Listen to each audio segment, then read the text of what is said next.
Today's video, we're going to address a question that we get quite often.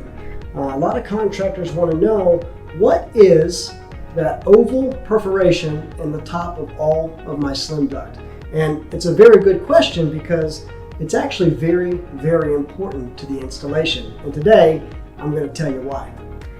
So all of our fittings at an Abadenko, I'll use this for an example. This is our SW wall inlet.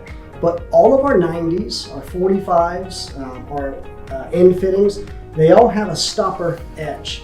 And obviously that's there so that we know our Slimduct is in as far as we want it to be to protect what's inside.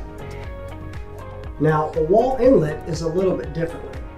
The wall inlet acts as an anchor for each run in the system. And what I mean by that is once we've drilled our hole, we're going to use our screws here to anchor. Once the inlet cover goes on, we're going to anchor again here, and then we've got our set screws. So once we've got the inlet on and we slide our Slimduct in place, on the inside of the wall inlet, there's actually a plastic nipple there. Now, unfortunately, most contractors just break that off. But what that's designed to do is once we put the cover on, the Slimduct is designed to set right in that hole.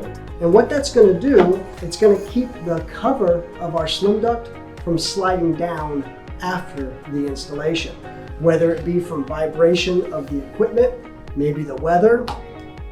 But if you're filling your Slimduct to the manufacturer's recommended specifications, this should slide freely. And what we don't want to happen is after the install is complete, this to slide down. Now we're exposed to the elements, to rodents, to insects, and that's what that perforated hole is for.